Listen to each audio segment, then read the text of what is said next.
Hello दोस्तों, once again welcome in my YouTube channel. दोस्तों, इस वीडियो में मैं आपसे 2 से 3 टॉपिक पर बात करने आया हूं। आप सबको मैं बता दूं, कल सप्लीमेंट्री रिजल्ट को लेकर के पटना में ज़बरदस्त तरीके से धरना किया गया है। आपको सप्लीमेंट्री रिजल्ट फाइनली आपको कब तक देखने को मिल जाएगा, इस मुद्दे पर मैं बात करने वाला हूँ। दूसरा जो मुद्दा है, बहुत सीरियस मुद्दा है, आप सभी लोगों को पता है, NIS डीलेट के साथियों को लेकर के। मेरे बहुत सारे साथी ऐसे हैं जो BPSC 1.0 में चयनित हैं। क्या वो साथी बाहर हो सकते हैं या बाहर नहीं होंगे, इस पर भी मैं आपसे बात करूँगा। और दूसरा जो सबसे बड़ा अपडेट है, जो सप्लीमेंट्री रिजल्ट आपको देखने को मिलने वाला है, क्या उसमें NIS डीलेट के साथियों का रिजल्ट आएगा या इनका रिजल्ट नहीं आएगा। और BPSC 2.0 में NIS डीलेट के साथी जो हैं, अगर ये एग्ज़ाम देते हैं तो क्या एग्ज़ाम इनको देना चाहिए या नहीं देना चाहिए, क्या ये बाहर होंगे या नहीं बाहर होंगे, इस पर भी मैं आपसे बात करने वाला हूँ। हालांकि इस सबसे पहले मैं आपको एक अपडेट देना चाहता हूँ। केंद्रीय विद्यालय KVS का जो रिजल्ट आउट किया गया था, आप सबको पता ही है, वहाँ से NIS डीलेट के साथियों को बाहर कर दिया गया है, जो कि एक बहुत बड़ी अपडेट ये है।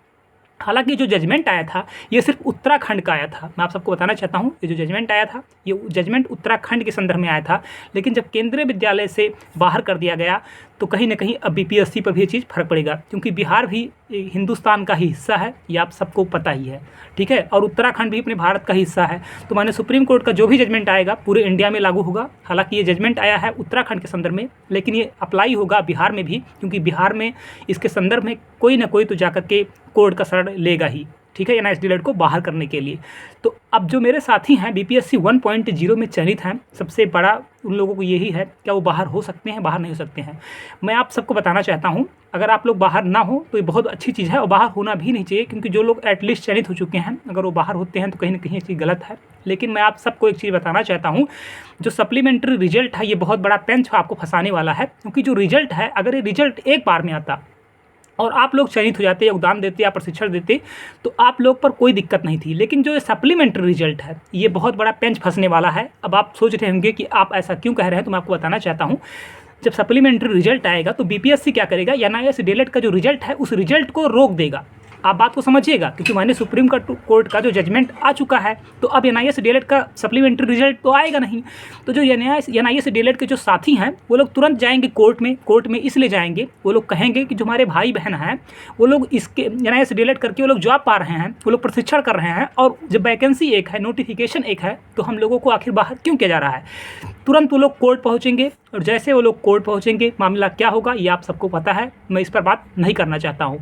तो बस मैं सरकार से इतना ही अपील करना चाहता हूँ कि माननीय सरकार को, बिहार सरकार को कोई बीच का रास्ता निकालना चाहिए NIS डीलेट के साथियों के लिए। हालांकि BPSC 2.0 में आप लोगों को मौका नहीं मिलेगा, और सप्लीमेंट्री रिजल्ट में भी आपको मौका नहीं मिलेगा। आप सबको मैं बताना चाहता हूं, जो सप्लीमेंट्री रिजल्ट आपको देखने को मिलने वाला है, वो 32,000 सीट पर 32,000 सीट कहीं ना कहीं खाली है। ये सीट अब और आपको बढ़ सकती है, क्योंकि NIS डीलेट के जो साथी हैं, 18 महीने का जो कोर्स किए हैं, इन लोगों को मौका नहीं मिलेगा। तो जो हमारे भाई बहन हैं, जो डीलेट के भाई बहन हैं, जो 24 महीने का प्रशिक्षण प्राप्त किए हैं, उन लोगों को बहुत ज़बरदस्त फ़ायदा होने वाला है।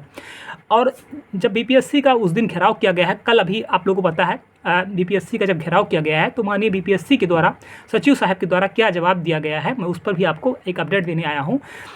आयोग के द्वारा ये कहा जा रहा है कि मैं अभी BPSC 2.0 में जो एग्ज़ाम अभी कंडक्ट होने वाला है, उस पर अभी हम लोग बिजी हैं, तो सप्लीमेंट्री रिजल्ट आपका कहीं ना कहीं लेट होगा। मैं आप सबसे बार बार कहता था, सरकार का जो रवैया है सप्लीमेंट्री रिजल्ट को लेकर, ये साफ नहीं है। BPSC भी इस पर एक ट्वीट नहीं कर रही है। आप सबको पता है, चेयरमैन साहब के द्वारा बार बार ट्वीट किया जाता है, लेकिन इस मुद्दे पर कहीं ना कहीं वो भी पूरी तरीके से खामोश हैं।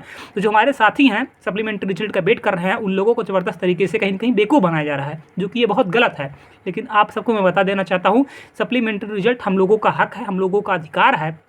ये आपकी गलती नहीं है, ये BPSC की गलती है, क्योंकि आप सबको पता है, जो सीटेड फेल कैंडिडेट हैं, उन लोगों को फिल्टर नहीं किया गया है। बहुत सारे ऐसे कैंडिडेट हैं जो फर्जी डॉक्यूमेंट लेकर के वहाँ पर घुस गए हैं, उन लोगों को भी फिल्टर नहीं किया गया है। बहुत सारे ऐसे कैंडिडेट हैं जो TGT, PGT, PRT तीनों जगह पर चयनित हो चुके हैं, उनको भी फिल्टर नहीं किया गया है। तो ये आपकी गलती नहीं है, ये सरकार की गलती है, ये BPSC आयोग की गलती है। हम लोगों का अधिकार है सप्लीमेंट्री रिजल्ट, और इसे हम लोग लेकर ले रहेंगे, चाहे इसके लिए चाहे जितना बड़ा आंदोलन करना पड़े। आप लोगों को अगर डिजिटली आंदोलन करने के लिए कहा जाता है, तो आप लोग साथ नहीं देते हैं, इसका बहुत ज़्यादा दुख होता है। आप सब जब भी डिजिटली आंदोलन करने के लिए कहा जाए, जब भी ट्विटर पर इसके लिए कैंपेन किया जाए, तो आप लोग प्लीज़ सपोर्ट करिए, प्लीज़ साथ दे दिया करिए, तभी आपको सप्लीमेंट्री रिजल्ट आपको देखने को मिलेगा। उम्मीद करता हूँ ये आपका जो ये वीडियो आपके लिए आपको इस वीडियो से बहुत कुछ सीखने को मिला होगा। अगर आप चैनल पर नए हैं तो प्लीज़ चैनल को आप जरूर सब्सक्राइब करिए। आपको मेरे द्वारा जो भी ऑथेंटिक न्यूज़ दिया जाता है, हमेशा आपको ऑथेंटिक न्यूज़ ही दिया जाता है। हमारे जो NIS DLED के जो साथी हैं, जो चयनित हो चुके हैं, वो पेशेंस रखें और धैर्य रखें, और बस यही मैं कह सकता हूँ। हालाँकि सरकार इस पर कोई ना कोई एक जल्दी से सरकार को इस पर कोई ना कोई एक नोटिस जारी करके बताना चाहिए, क्योंकि वो साथी हमारे बहुत ज़्यादा परेशान हैं। Thank you so much.